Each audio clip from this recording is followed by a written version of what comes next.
Hey, this is Andrew Aversa, and let me ask you this. When you send emails for your e-commerce store, do they have a high open rate and a high click rate, or do they go to promos and spam? Well, if you're not happy with your open and click rates, one reason might be because you're not segmenting your email list. But here's the thing. When you look at information about segmenting email lists online, they'll say anybody that was engaged in the last 30 days, 90 days, 120 days, those are the people you should email, and then don't email everybody else. Well, the thing is, that advice is wrong. I've been running an e-commerce store for 15 years, and I'm going to tell you how to get the correct number.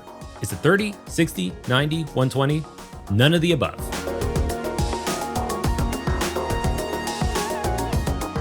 The way you find your engaged customers compared to your lapsed customers is you figure out the average time between orders of your customers.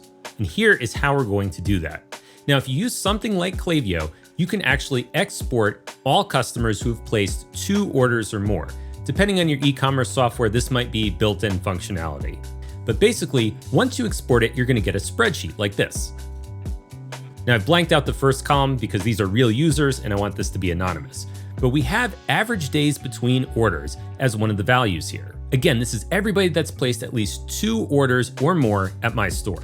So what do? We take the average of the average days between orders to figure out when we can expect somebody to order again after they've placed their first order. And this is really important because we want to make sure our customers are coming back. So I'm going to scroll all the way down in my spreadsheet and we're going to do some simple Excel calculation. Average, C2, all the way down to the bottom of this column.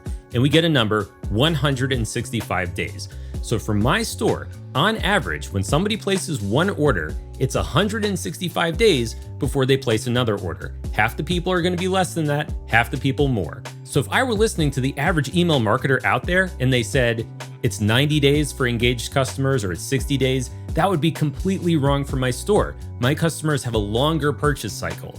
Yours might have a longer one too, or it could be shorter. But we could get a little bit more specific. Let's say we have some outliers. There might be people that just purchased, or maybe there are people that have been on your list for years. Let's cut out the lower 10% and the top 10% of this list. In Excel, we can sort the selection like this. And then if we know how many people are in the list, it's about 48,000, give or take. What's 10% of 48,000? 4,800. So we're gonna go to the top and we're gonna delete the top 4,800 rows. Select all, delete.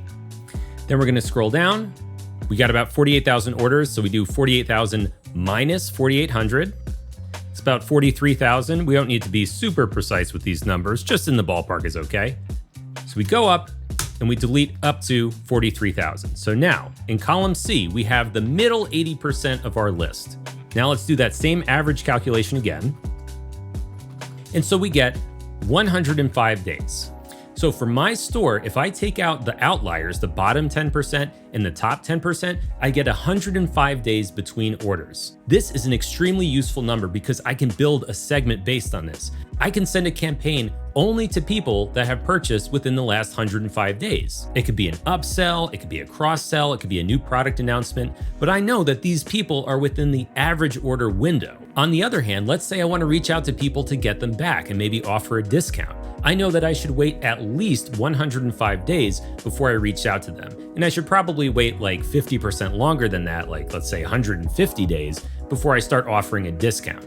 So you can see why it's really not a good idea to rely on these average numbers like 60 days and 90 days that email marketers like to throw out there, because that doesn't apply to your store specifically. You have to calculate that yourself. So I hope you find this useful, and I hope you'll apply it to segments in your own email list and start figuring out how your customers purchase on your site. Now, if you're an e-commerce owner and you find this kind of thing useful, be sure to check the description because I have a course specifically for e-commerce owners called Email Marketing Made Simple, where we talk about techniques like this and much more broken down in simple, plain English that anybody can understand.